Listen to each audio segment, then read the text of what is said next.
नमस्कार बच्चों। आज हम आपकी पाठ्य पुस्तक बसंत का पाठ 2 बचपन पढ़ेंगे। बच्चों, यह पाठ एक संस्मरण है और श्रीमती कृष्णा सोबती द्वारा लिखित है। कृष्णा सोबती जी का जन्म 18 फरवरी 1925 को गुजरात में हुआ था। यह स्थान अब पाकिस्तान में है। वे हिंदी की कल्पितार्थ एवं निबंध लेखिका हैं। उन्हें 1980 में साहित्य अकादमी पुरस्कार तथा 1996 में साहित्य अकादमी अधेत्यावृत्ति से सम्मानित किया गया। वे अपनी संयमित और साफ सुथरी रचनात्मकता के लिए जानी जाती हैं। उनकी मुख्य कृतियों में से डार से बिछुड़ी, यारों के यार, तीन पहाड़, बादलों के घेरे, सूरजमुखी अंधेरे के और ए लड़की आदि हैं। प्रस्तुत पाठ में प्रसिद्ध लेखिका कृष्णा सोबती के जीवन पर आधारित उनकी आत्मकथा का हिस्सा बताया गया है। लेखिका ने अपने बचपन की मधुर स्मृतियों को ताजा करते हुए अनेक घटनाओं का विवरण दिया है। लेखिका ने अपनी इस आत्मकथा में तब के और आज के आए बदलावों में अंतर स्पष्ट किया है। लेखिका की बचपन की यादें पाठकों के हृदय में सुखद अनुभूति का एहसास कराती हैं। बच्चों, लेखिका कहती हैं कि मैं तुम्हें अपने बचपन की बातें बताना चाहती हूँ, क्योंकि अब वो बड़ी हो गई हैं। लेखिका पिछली शताब्दी में पैदा हुई थी और अब वो सयानी हो गई हैं। लेखिका बताती हैं कि उन्हें बचपन में रंग बिरंगे वस्त्र पहनना बहुत अच्छा लगता था, परंतु अब वह हल्के रंग पसंद करती हैं। उस समय फ्रॉक पहनने का रिवाज था। वो बताती हैं कि उस समय फ्रॉक के ऊपर की जेब में रुमाल और बालों में इतराते रंग बिरंगे रिबन लगाने का चलन था।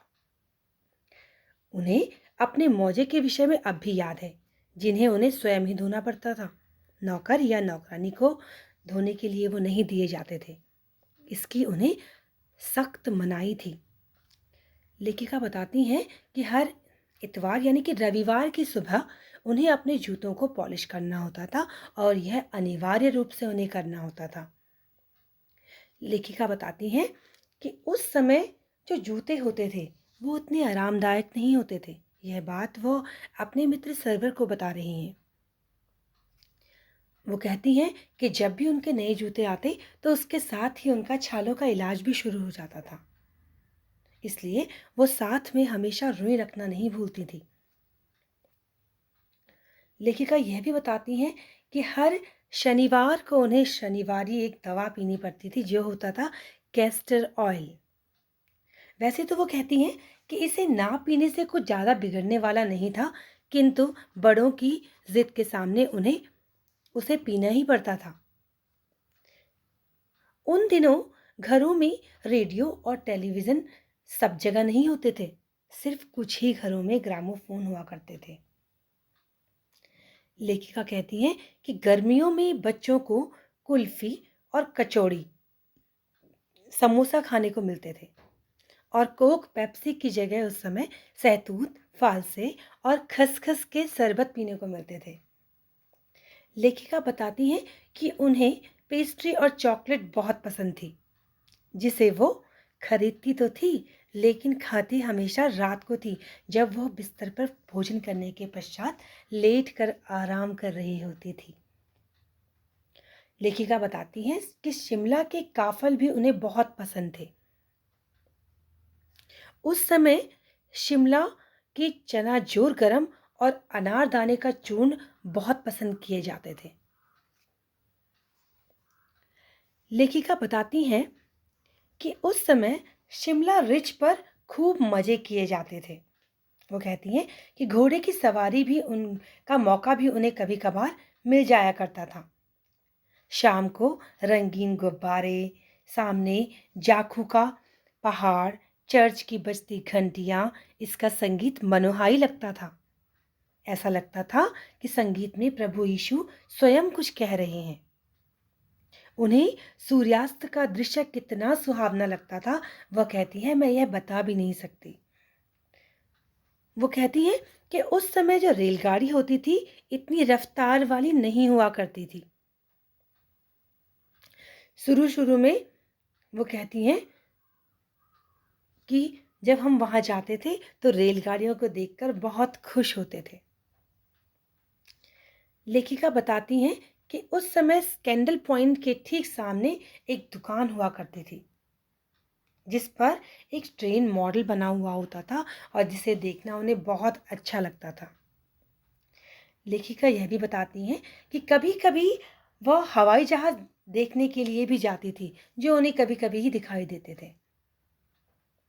उसकी गति उन्हें ऐसे लगती थी मानो जैसे कोई भारी भरकम पक्षी तेज गति से उड़ा जा रहा है। लेखिका को शुरुआत में जब चश्मा लगाना पड़ा, तो उनके भाई उन्हें बहुत चिढ़ाते थे। लेखिका को चश्मा इसलिए लगाना पड़ा क्योंकि वो देर रात तक पढ़ती थी और टेबल लैंप की रोशनी में, जिसकी वजह से उनकी आंखें कमज़ोर हो गई और डॉक्टर ने उन्हें चश्मा लगाने की सलाह दी। जब वो पहली बार चश्मा लगाकर आई, तो उनके चचेरे भाई ने उन्हें देखा और देखकर कहने लगे कि आँख पर चश्मा लगाया ताकि सूझे दूर की, यह नहीं लड़की को मालूम सूरत बनी लंगूर की। यह सुनकर लेखिका को बड़ा गुस्सा आया, लेकिन वो फिर अपने कमरे में चली गई गुस्से में।